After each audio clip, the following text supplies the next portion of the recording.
Bien, y siempre es bueno regresar a los pagos y encontrarse con viejos amigos jóvenes, ¿no? Pero sí, viejos de antaño, ¿eh? Juan Godoy, Cristian Guzmán, gracias por este momento, gracias por esta presencia en Sanos y Salvos. Bueno, buenas tardes. Qué gusto por volver a verte después de unos días que nos faltaste. Días, años para nosotros que te queremos, ¿eh? Días, años. Días luz, como se dice, ¿no? Y qué suerte que te tenemos con nosotros, aunque sea un ratito más, pero una alegría de verte. Justo, bueno, y la alegría también de compartir una mesa con Cristian, que, bueno, ya sabemos lo que es Cristian. Por supuesto que quizás donde vayas a pasar este video no reconozcan la calidad de él todavía, no sé, pero bueno, algo van a hacer para que lo conozcan. Guzmán ya pisan sí, los grandes escenarios sí, y bueno, y además sigue manteniendo esa frescura, esa naturalidad de siempre, y así que bueno, muchas gracias por estar en este que va a ser el último programa del 2016 de Sanos y Salvos. Bueno, la verdad que como decía Juan, muy contento de volver a verte, de tenerte acá en el pueblo, y bueno, de compartir esta mesa, compartir con la gente, llegar a esos otros pagos allá cordobeses que yo particularmente tengo la posibilidad de andar muy poco por aquellos lados, pero bueno, de una manera u otra siempre uno llega y bueno, a través de este programa va a ser así que bueno, más que contento, cerrando un año realmente muy lindo, así que muy contento. Yo digo que hay, al estilo de Susana Jiménez, que en los primeros programas lleva siempre a Darín, ya como una especie de cábala. Bueno, en el primer programa de Sanos y Salvos siempre está Daniel Urquía, un amigo de ustedes, otro viejo conocido. Y sobre el cierre del ciclo también siempre pasa que están Juan Godoy y Cristian Guzmán, y digo, bueno, tienen que estar. Así es que, bueno, creo que es una manera también de hacer una síntesis, ¿no? Cuando, como dice un poema de Mario Benedetti, que es muy bueno hacer una pausa y mirar un poco para atrás y revisar un poco, baldosa por baldosa, dice, y sí, no llorarse las mentiras, sino cantarse las verdades, ¿así? Cantarse las verdades, es cierto. Mario Benedetti, gran autor, admirador, he recitado muchos temas de él. Hemos cantado en el coro temas de Mario Benedetti. Juan, para la gente que no te conoce, porque hay mucha audiencia que aún no te conoce y no sabe de vos. El público se renueva, dice la gran Mirta. Bueno, contanos, sos un gran poeta, además de un cantor. ¿Qué te pasa cuando al momento de recitar, al momento de escribir, al momento de comunicarte con la gente que te está escuchando? Bueno, yo lo comparaba con un fotógrafo a un poeta, ¿no es cierto? La imagen es lo que después justamente uno transmite con el alma, con el pensamiento, con el sentimiento. Y por eso siempre uno trata de decir de pe a pa todo lo que va sintiendo el alma. Me ha pasado varias veces que he subido esperando a alguna persona arriba del auto, veo la vida como por un televisor, no sé qué me pasaba, si es cuestión de un análisis o es cuestión de que es mi forma de ver las cosas, como digo, desde un campanario, desde un árbol, desde una terraza, ¿no es cierto? Lo veo con otros ojos a la vida. Yo me estoy viendo a la gente pasar acá y digo, ¿qué pensarán? ¿A dónde irán? ¿Qué les espera? Me intriga saber a dónde van, y cuando paso a veces por la ruta y veo esos pueblitos con esas lucecitas chiquitas, me agarra una intriga, digo, ¿quién vivirá? ¿Qué estarán haciendo? ¿Qué comerán en este momento? ¿Dormirán?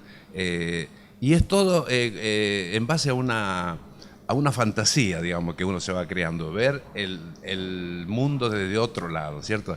Cerati decía, todo es mentira, ya verás, sí, la poesía es la única verdad.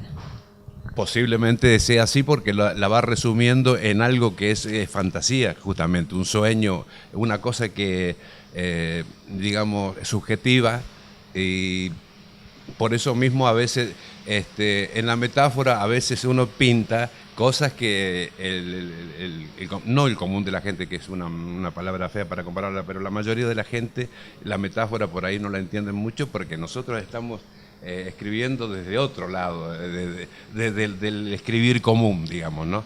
¿Y cómo cambia eso también la perspectiva, ¿no?, de la vida? Porque viendo la vida de esa manera, yo digo que es como ir inaugurando, no hay rutina, porque estamos siempre como con los ojos de niño, descubriendo a cada instancia una situación, una mirada, un suceso. Yo, por ejemplo, viaja conmigo siempre un cassette, un compact que me regaló una chica de Cañada de Gómez en ese tiempo, hace 20 años. Y no le había dado valor. Vez pasada, estando en San Luis, fui a visitar la casa del poeta Antonio Esteban Agüero. Me acompaña siempre. Y yo cuando estoy esperando a Daniela, vamos a decir, yo pongo ese compact y para mí cambia la perspectiva de la vida. No es el fárrago de todos los días que la gente va, se choca, se enloquece. Yo estoy escuchando esa poesía y me transporta y yo digo... Qué lástima que esa persona no está viviendo ese mismo momento de éxtasis, podríamos decir, ¿no? Que yo estoy viviendo gracias a la poesía, a la gran poesía. ¿Escuchaste alguna vez a Antonio Esteban Agüero? Vamos a buscar. La mazamorra, para que algunos ¿viste de la mazamorra que canta Peteco? Sí. Tiene maravillas y tiene la casa, yo entré ahí.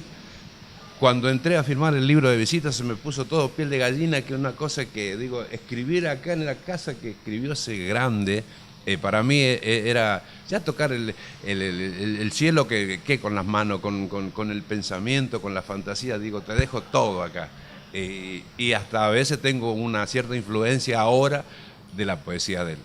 Eso pasa, ¿no, Cristian? De que cuando uno empieza, bueno, la música... acompaña, es parte de la vida de un músico, ¿no? Yo creo que ustedes nos recuerdan en qué momento no había música adentro de ustedes. Pero también se empieza uno a impregnar, ¿no?, de esos referentes, de esos grandes compositores, de esos grandes autores, y uno empieza ya como a hacer una especie de proceso interno donde, bueno, se empieza a amalgamar todo eso que uno escucha, que uno lee, con lo que uno es. Sí, claro, y fíjate vos que siempre llega por transmisión, digamos, porque siempre alguien te hace escuchar o te pasa un material. Cuando yo todavía me acuerdo de cuando no era músico, o sea, tengo mi carrera es demasiado corta todavía, si bien he andado bastante estos últimos años, pero mi carrera yo considero que es demasiado corta. Y todavía me acuerdo de cuando no era músico. Yo creo que la música, o sea, no solamente está en los músicos, está en todo el mundo, o sea, en todo. Uno yo también estuve del otro lado trabajando otras cosas y uno estaba capaz que con la pala trabajando y estaba viendo una canción o estaba yendo al trabajo escuchando música. Sobre todo en estos últimos tiempos donde la música está hasta falta que esté en una botella la música ya, porque está en los teléfonos, en unos aparatos chiquitos así, puede cargar 3.000 temas, no se puede creer. Entonces imagínate que está al alcance de todo el mundo y con mucha facilidad. Entonces la música está en todo, no solamente en los músicos. Y después cuando ya empezás a formar parte de esta manada de locos, como por ahí decimos, y te empezás a pasar, che, escuchaste el fulanito, escuchaste loco, como recién decía Juan, escuchaste alguna vez, leíste algo de este gran compositor, y bueno, y así te empezás a pasar material, que eso creo que es lo más lindo que tiene esto, el hecho de empezar el músico sobre todo, y los poetas, tienen eso de enseguida, che, mira, esto lo escribí la semana pasada, fíjate qué te parece. De compartir, de tratar hasta de recibir una crítica, y a veces ni siquiera con el ánimo de recibir una crítica, sino el solo hecho de compartirla. Mira, yo escribí esto la semana pasada, o yo compuse esto la semana pasada y lo quiero compartir con vos, para que lo conozcas, para que sepas que yo hice esta canción y que hasta más de una vez puede haber pasado que lo hice pensando en vos. Entonces, toma, quiero compartirlo con vos. Y otros casos es que escuchar, che, escuchaste tal guitarrista, escuchaste tal cantante, escuchalo porque está bueno lo que hace, y eso me parece que es maravilloso que pase. Y bueno, y uno, claro, imagínate, empezar a escuchar, te llega información de acá, de allá, y sobre todo cuando sos chico, me pasó a mí en la adolescencia, de que claro, empezaba a escuchar a uno y a otro, y claro, vos empezás sin querer, de tanto escucharlo, empezás a tocar algunas cositas de algunas cosas de otro, entonces vas haciendo, ya agarrando de aquel otro, robando una cosita, robando otra, y que, bueno, ya después se te genera como un vicio. Ya. Entonces, eso es algo que cuesta mucho, ¿no? Poder lograr encontrar el propio estilo, porque, bueno, pasa que uno cuando siente admiración por algún referente importante, tiende a la imitación, ¿no? A la semejanza. Y lo importante también, y sobre todo en la conexión con el público, es encontrar un estilo que sea propio, la autenticidad, esto de ser honesto, ¿no? Claro, yo creo que es un buen comienzo de todas maneras. Creo que es algo hasta lógico. Uno admira a alguien y de tanto escucharlo se te van a pegar algunas cuestiones, algunos recursos. A mí me pasó que me pasó eso y después, de tanto escucharlo, y después ya empezar a escuchar de vuelta a todos esos mismos que escuchaba en la adolescencia, pero justamente para no hacer lo que hacían, para despegarme, porque, viste, claro, ya busqué, con lo que decía recién, buscando un audio propio, un sonido particular. Entonces yo tenía que escuchar a Eduardo Falú, pero para no hacer lo que hacía Eduardo Falú. Ya. O escuchaba a Raúl Carnota para no hacer lo que hacía Raúl Carnota, porque por ahí ya llega a tal punto donde uno empieza a escuchar tanto esos músicos y te pega tanto lo que hacen hasta que capaz de que después abordás una canción nueva y la abordás con esos mismos recursos que tenían ellos. El mínimo arreglito, capaz que está el mínimo arreglito que ahí. Un rasguido, entonces era ya empezar a escuchar y saber, porque llega a una etapa donde uno deja de escuchar también a todos esos músicos para escuchar a otras músicas. No es que uno escucha, a mí me pasa eso. Fue por etapas, uno va conociendo a los artistas, los escucha durante las 24 horas del día y después ya te pasaron a otro y ya empezás a escuchar a otra música y así sucesivamente. Entonces, bueno, me pasó que después ya de un poco más grande empezar a escuchar de vuelta a Yupanqui, a Eduardo Falú, a Cacho Tirado, bueno, y por ejemplo después ya, bueno, Carnota, el Chango Feria Gómez, empezar a escuchar para no hacer lo que sean ellos, porque ya por ahí quedaba muy copiado de lo que uno hacía. Entonces, aparte, bueno, Cristian, cuando uno está trabajando ya, como en tu caso, a nivel nacional, ya no se puede andar con lo... Nosotros cantábamos así para el pueblo, entonces le gustaba ese tipo de cosas y no demandaba otro esfuerzo, digamos, de arreglo, cosas así, ¿no? Pero cuando vos ya salís de acá, que vas a presentar en otro lado, ya tenés que tener lo propio, ¿no? Nos ha pasado de que... Contanos, Juan, ya que mencionas esto, decís nosotros cuando cantábamos, cuando estábamos en los escenarios, que seguís estando. Bueno, un poco de tus comienzos, de tus arranques, ¿cómo fue? Bueno, yo creo que vos fuiste siempre un poeta, un narrador, un cantor. Siempre te conocimos desde ese lugar y bueno, y no solamente que tu voz, la musicalidad de tu expresión marca esto, sino también la pasión, el sentir que tenés por esto, ¿no? Sí, yo justamente lo encontré en la poesía, eso, más que en la guitarra, ¿no? Yo no me expreso muy bien como lo hace Cristian, que yo me doy cuenta cuando está sintiendo algo, porque el detalle te lo está marcando. Aquellos que captamos, a lo mejor no todo el mundo dice, esta partecita me encantó porque cómo terminó la frase de un tema, de una armonía, ¿no es cierto? Y a mí me identifica más la parte poética, digamos. Yo, cuando teníamos el conjunto con mis hermanos, o después que hicimos un trío con otro muchacho, Arnaldo Huechi, yo era la voz, digamos, tenor, bajo, barítono, y recitado, y presentador. Es decir, mi puesto era ese, no quería, para cómo lo tenía dos primeras voces que me tapaba mi hermano que estuvo la otra noche, y Arnaldo Huechi, que fue una de las mejores voces del pueblo, y cuando cantaba Cacho, mi hermano, no sé si te acordás de Cacho, mi hermano, bueno, también tenían voces altísimas. Yo no sé por qué a mí me dieron esto de que y era para compensar. De que tengo que animar a los otros, ¿viste? Pero sí, me identifico más con la poesía que con la música. Pero es de todas maneras una manera de comunicar, tanto sea a través de la música, a través de la palabra, es una manera de llegar, y también una manera de desnudarse. Yo creo que es una manera de exponerse, de volverse vulnerable y ofrecerse y entregar. Sí, y yo además al principio me costaba hacer un ademán, expresarme de otra manera. Vino alguna vez Rubén Durán. ¿Te acordás de Rubén Durán, el pianista, que era de Santa Fe? Bueno, vino acá de Defensores y me enseñó algunos gestos de acá, y no me salía. Yo digo, este quiere que yo haga cosas que a mí no me salen. Yo recitaba, pero sin moverme, una cosa que... Y el tipo, cuando me bajé, me dijo, tenés que... Por supuesto, esa noche fue magnífica, no me olvido nunca. Porque nos acompañaron ellos a cantar. Dice, dejen ustedes los instrumentos, nosotros los acompañamos, ¿viste? Rubén Durán con el piano, era piano, guitarra, bajo y flauta traversa, me acuerdo. Cantar con ellos ya era un sueño, ¿no es cierto? Nos quisieron llevar a grabar, pero ahí viene lo de antes.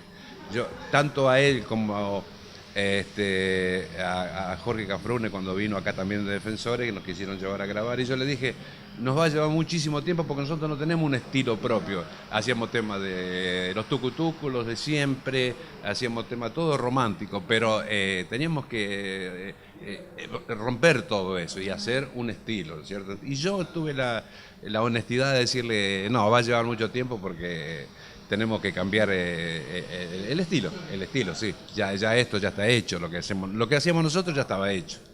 Cristian, y en tu caso, ¿cómo fue? Bueno, vos decías, me acuerdo de cuando no era músico. ¿Cómo era eso antes, cuando no eras músico? Y fue un tanto traumante también, porque yo lo veía, lo escuchaba a mi hermano que tocaba. Mi hermano es muy chico, mi hermano me lleva 9 años. Así que imagínate, él arrancó a tocar a los 7, 8 años, ya que yo nací, y ella tocaba la guitarra. Y bueno, imagínate que yo tenía 4 años, 5 años, y yo lo veía tocar a él la guitarra y yo quería agarrar el bombo, quería agarrar la guitarra, quería tocar y quería hacer lo que hacía él, y obviamente no podía, y bueno, me generaba cierto dolor, tristeza, porque yo a veces a escondida agarraba la guitarra y no, pero ¿qué iba a tocar? No sabía nada. Entonces, bueno, y así pasaron hasta que a los 7, 8 años ya empecé a agarrar la guitarra y bueno, me mandaron a estudiar.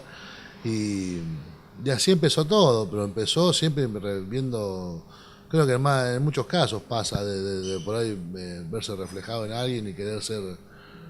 yo tenía a mi hermano que yo quería ser como él, quería tocar como él la guitarra. Claro, pero también la sangre ya estaba dando vueltas ahí para la música, ¿no es cierto? Sí, yo creo que sí, obviamente. Y bueno, no solamente y eso que no vengo de familia de músicos, porque mis padres, ni en toda la familia Guzmán, por el lado de mi papá, ninguno es músico. Y por el lado de mi mamá tampoco. Pero sí tienen la cultura de escuchar mucha música. Sí. Gente de mucha radio, de escuchar radio, de ponerla a las 7 de la mañana hasta el mediodía y después a las 2 de la tarde de vuelta hasta la noche. Actualmente, en el verano, ahora ponen la radio y como yo ando por ahí girando en los festivales, van escuchando, ya llegó Fulaní, llegó Lobato, entonces llegó el grupo, entonces van siguiendo todo por radio, pero desde toda la vida escuchar, y eso también es muy importante, que yo siempre se lo agradezco, que eran muy de por ejemplo, escuchaban que iba a tocar, dice, ahora vamos a poner a Argentino Luna, y te dicen, vení, escuchá esto, que este es bueno, te decían. Vení, y entonces te llamaban, y uno era chico, uno tenía, capaz que estaba jugando, él tenía 7, 8 años, pero decía, mirá, vos tenés que cantar como escuchá cómo canta este acá, te decían. Y así con muchos, entonces uno sin querer, viste, va, ya obviamente, a esa edad, uno siempre cree en los padres, que son tus ídolos. Entonces vos imaginate, vas escuchando que te dicen, no, esto es bueno, tenés que escuchar esto, entonces uno se cría con esa misma manera de pensar. Y igualmente, como te decía, ellos tienen no sé si es un don, pero lo que ellos siempre me dijeron de chiquito que era bueno, sigue siendo bueno, o sea, no es que después cambió, o sea, ellos le daban... El gusto y la sensibilidad. Yo digo que de hogares sensibles, los artistas, es muy raro encontrar un artista que no venga de un nido de sensibilidad, ¿no? No importa si han ejercido, si han trabajado de músicos, si han sido músicos profesionales, pero esa sensibilidad, ¿no? Ese buen gusto para poder elegir y decirte, bueno, che, mira escuchá que esto es lindo, esto está bueno, esto es... Los que nos apuntaron han quedado clásicos. Sí, todos los que nos apuntaron los viejos han quedado clásicos. Nunca se equivocaron con alguien que desapareció. Y creo que tenía mucho que ver con eso, con la cultura de escuchar mucha radio y de escuchar toda la... Porque entonces, imagínate, bueno, vos con más razón, o sea... Juan, no vamos a decir que es mucho más, no vamos a decir que es mucho más grande que yo, pero no, llegó un ratito antes nomás. Pero viene de haber vivido en carne propia la época dorada del folclore, donde, bueno, a mí me hubiese encantado vivir esa época. Estaban todos. Y toda la variedad, uno por ahí ya ahora empieza a estudiar y yo también ya soy un baño fanático, entonces me he escuchado todos los discos de todos los grupos de aquella época, pero claro, no es lo mismo que por ahí haber tenido la posibilidad de ver a Rubén Durán tocando en vivo. Y tocar, y más todavía haber tenido la posibilidad de tocar con él. Sí. Pero y además también con las condiciones. Nosotros hace poquito hacemos una entrevista también con un músico y decíamos, no eran las mismas condiciones, ¿no? Porque ahora técnicamente también hay muchas más posibilidades, hay mucho más acompañamiento para el artista, no se siente tan desprotegido. Antes era arte 100% y muchas veces a remar, incluso cuando eran shows en vivo y bueno, y arreglarse con el sonido que había. ¿Sabés que acá en Defensor había 2 micrófonos, esos Philly que tenían, ¿viste? El resortito. Y venían 8 y eran esos 2, y venían 2 y eran esos 2, y no había, y nosotros estábamos como las vacas cuando van a comer ahí, uno arriba del otro. Pero aparte no es que solamente era acá, Cosquín era así, o sea, en todos lados. Eso es espectacular porque, bueno, eso en cierta forma es un tirón de oreja para lo más nuevo que venimos ahora, que tenemos todas las comodidades, tenemos todos los lujos, y por ahí, o sea, ahora, siendo crítico, no estamos pasando por un gran momento, digamos, yo creo que hemos caído como nos hemos estancado bastante hoy por hoy. O sea, comparándonos con esa época donde tenía 10 grupos número 1 como cuarteto vocal y musical, que eran los Chalchalero, Tucutuco, Fronterizo, Cantor del Alba y dale que va. Los solistas, que tenía Daniel Toro, Hernán Figueroa Reyes, que estaba Argentino Luna, Orlando, Guaraní, mirá otros que te nombré en un ratito, los Quillahuasi, y todos cantando diferente, todos vos escuchabas el primer acorde y ya sabías qué grupo era, todos teniendo audio propio. Eso es una etapa de las composiciones, Leguizamón y Castilla, Falú y Dávalo, Armando Tejada Gómez, Oscar Valle, y dale, y Ramón Ayala, que Ramón Ayala sigue. ¿A qué creen o intuyen que puede pasar esto de que, bueno, hay épocas que son así como, bueno, súper de mucho brillo, de mucha intensidad, de mucha profundidad, y después épocas que quizá, bueno, pasan a ser un poco más, como vos decías, más de meseta, ¿no? No de que haya malos materiales ni malos, pero que no haya tanto brillo y tanto fulgor.